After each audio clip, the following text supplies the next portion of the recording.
appuntamenti in agenda per sabato 30 agosto. Torna come ogni ultimo fine settimana del mese tipicamente Chiavari, il mercatino agroalimentare organizzato da Confesercenti con il patrocinio del comune di Chiavari. Per 2 giorni lungo via Rivarola decine di banchi di prodotti tipici a indicazione geografica protetta, orario dalle 9 alle 19. Rapallo ospita il Festival della Bioetica. Il tema scelto quest'anno è Fraternità, uomo, ambiente, animali, un invito a riflettere sul futuro dell'umanità e del pianeta. In programma a Villa Queirolo dalle 9 alle 18:30 e a Parco Casale alle 21. Seminari, tavole rotonde, dibattiti e momenti musicali. Seconda edizione di Gallo in Campo, il festival culturale dedicato a Donna Andrea Gallo.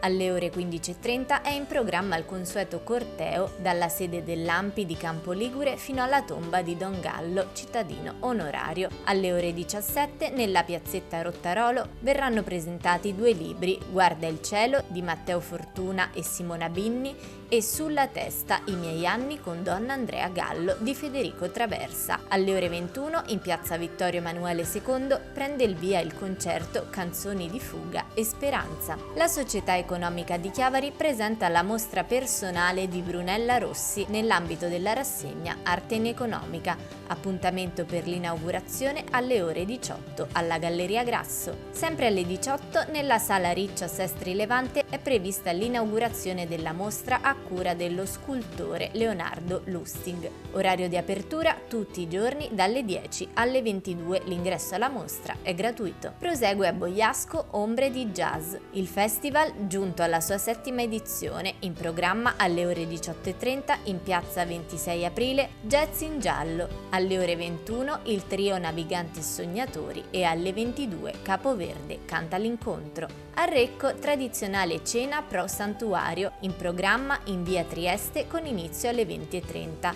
Il ricavato è investito in lavori di restauro del santuario. Alle ore 21, con ingresso gratuito e prenotazione obbligatoria, nella cornice di Villa Vicini a Zoagli si svolgerà lo spettacolo teatrale itinerante Sam e gli altri poeti a Zoagli, con la compagnia teatrale di Sagome Teatro. A chiudere la rassegna Libri al mare, a Deiva Marina sarà Anna Premoli che presenterà la sua ultima novità, Tutto troppo segreto. Appuntamento sul lungomare Cristoforo Colombo alle ore 21:30. L'ingresso è libero. Per la rassegna Sotto il campanile alle 21:30 nel giardino della chiesa di San Michele di Pagana a Rapallo, appuntamento per l'incontro con Roberto Manfredini, professore ordinario di medicina interna presso l'Università degli Studi di Ferrara. Si conclude la nuova edizione di Chiavari in Jazz. La manifestazione, divenuta uno degli appuntamenti più attesi del panorama musicale ligure, si svolgerà in piazza Nostra Signora dell'Orto. Il concerto avrà inizio alle ore 21:30 ad ingresso gratuito.